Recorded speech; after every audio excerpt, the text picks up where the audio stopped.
Hey, so it's William here. I thought I'd do a review of the Rupaul's new season 6 preview. A friend of mine gave me the idea for it, so I thought, why not?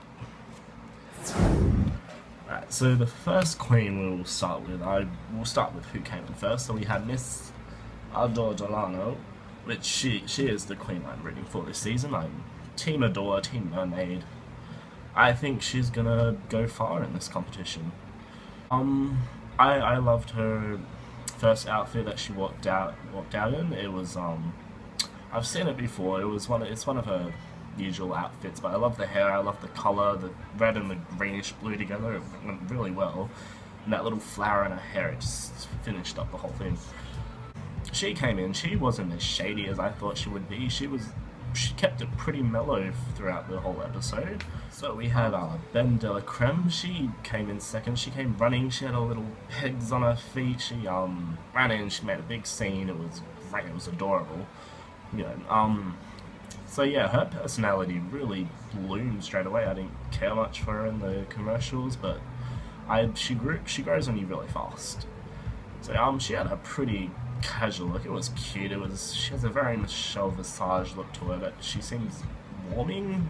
Michelle's a bit cold. Next one to come in was Gia Gunn. Gia. She's a fishy girl. I love the fishy Asian queens, but I think Gia was a bit the handbag. I think Adore called it a hula hoop.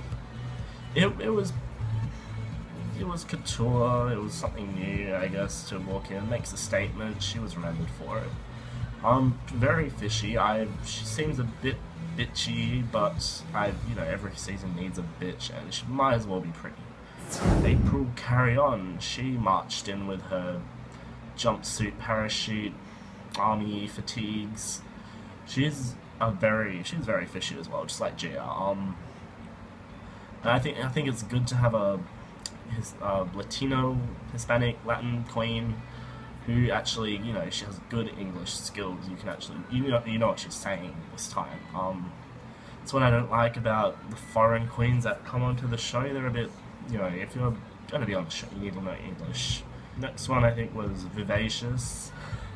Her entrance was hilarious. I mean, I expected her to just big reveal of her face, but it took a couple minutes for her to unzip her costume, which I don't even think it did her much harm. I think it did the audience pretty good. A good laugh. I was laughing in the middle of the night for it. She's a bit out there. She's a bit kooky. I don't mind her style. She seems to get swallowed in her costume a bit though. But her little head on the top, that adds some good humour, something interesting for the audience to see. I don't remember the order, but then there was Kelly Mantle, which is the last one to review. I had high hopes for her. I researched her a bit when I found out the casting, and for 17 years of drag, I was a bit disappointed in what she had. Like Gia said about her hearts, it's a bit plain, it's a bit bland. She didn't seem finished enough in her own style. Up next for the review, I guess, would be the mini challenge we did, which it was a pretty basic mini challenge. There's a lot of it in the preview, so you kind of get an idea of what they're going to be doing. So for the first challenge, I get the queens would be a bit shy, they'd still be a bit shaken up, but during the jumping and that, I kind of expected them to jump a bit more. They kind of just walked to the ledge and then toppled over it, which there were some good photos because Mike Rupaul, he knows what he's doing. I was upset about Adore's.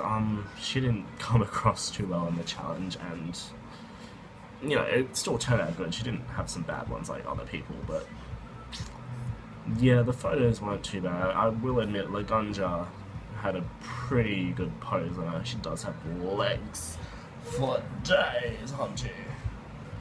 Oh crap.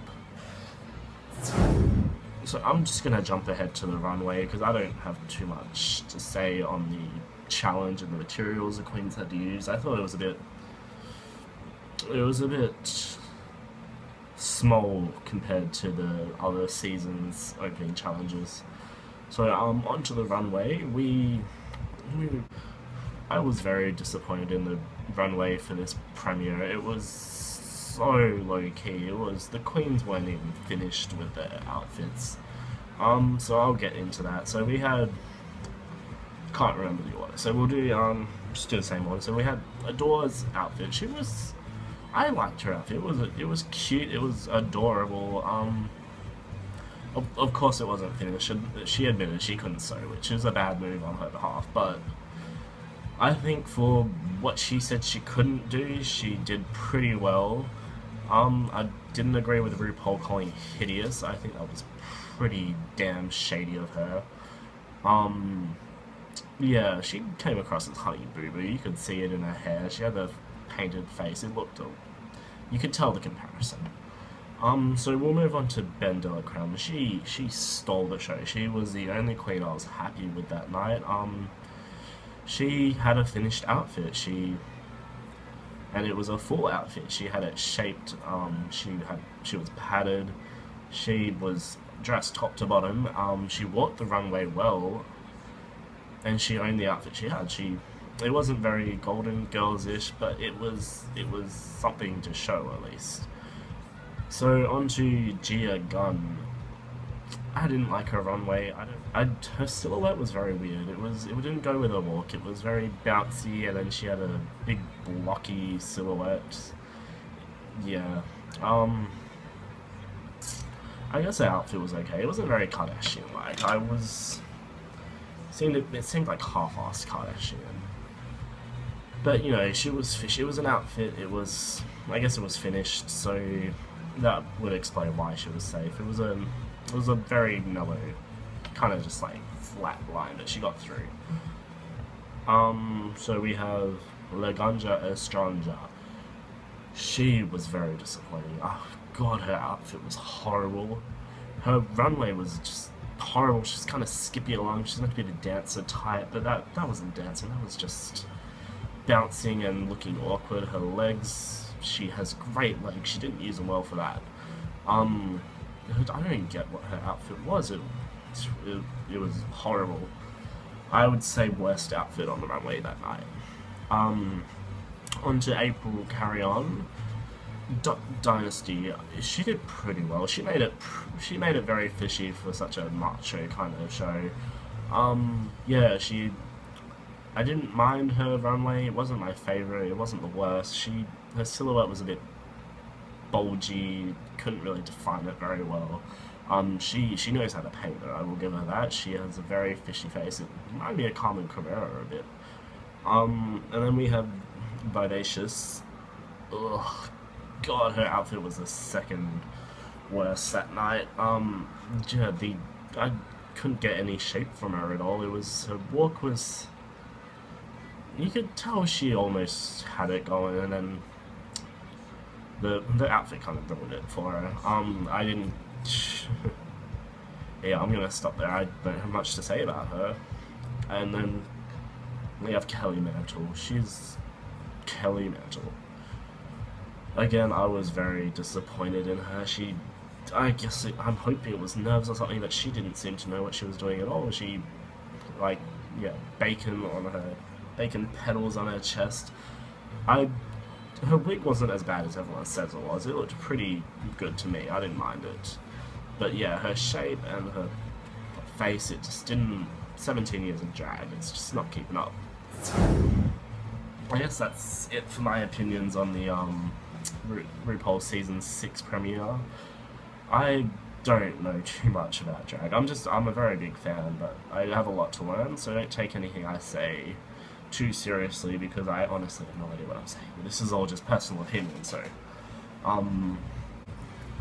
I guess to sum it all up, I wasn't too happy about the split between the two premieres. It seemed a bit rushed still. I didn't get to know the queens very well. The challenge seemed a bit half-assed.